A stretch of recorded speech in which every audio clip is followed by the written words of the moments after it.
Welcome back to the Daily Dose. I'm your host, Jeff Hansen. The Daily Dose, as always, brought to you by GiveHimHellBrigham.com and CougarSportsInsider.com, part of the 24/7 Sports Network. Thank you, everybody who has subscribed, liked our videos, and shared our videos during our first week of existence. I am overwhelmed at the support so far. Please, if you haven't done so, subscribe to the channel and like this video. It does help a new platform like ours grow within the confines of the YouTube algorithms. It helps us out a lot. Today, as we wrap up a week and I sit here on a Saturday morning, I am feeling content. I feel really good. We watched another week of source-offs with Dennis Dodd saying that the Pac-12 is not negotiating with ESPN, and Nicole Auerbach saying that yes, they are. And these are good reporters who are doing their job. They're simply reporting what they hear. I don't think anybody has a major agenda. They're trying to push some kind of a narrative. I think that these reports and the information differences within these reports really goes to show how confusing of a time it is for the Pac-12 conference. I think the ACC, as they look towards their future, see some of this confusion, and I think it makes them a little bit nervous as well because that's what they are walking into down the road.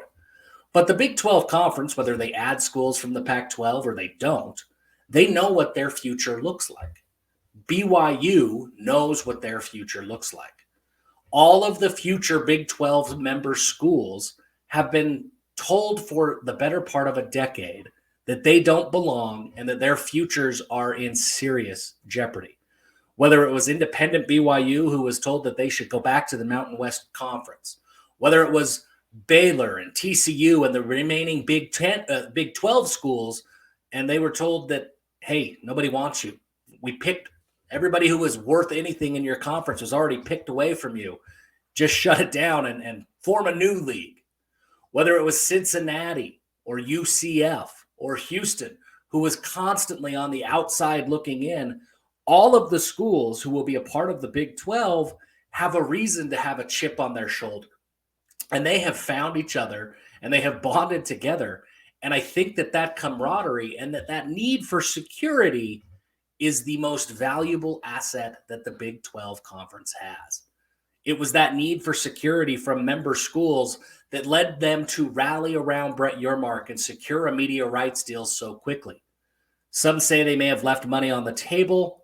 I say they invested that money into their future and into their security because for 12 years, they did not know exactly what tomorrow would look like.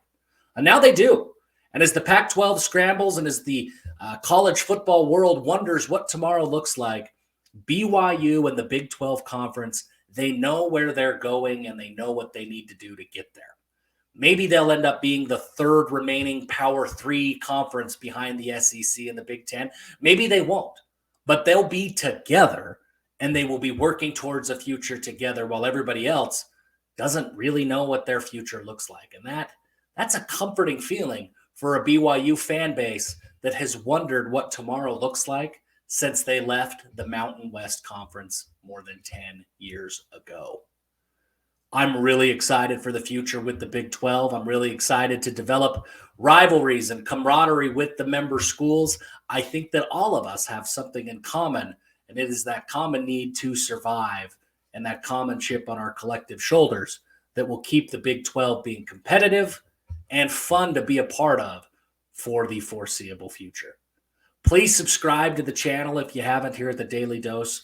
Every day we are delivering content that talks about the biggest stories in BYU athletics and short form consumable videos. Thank you so much.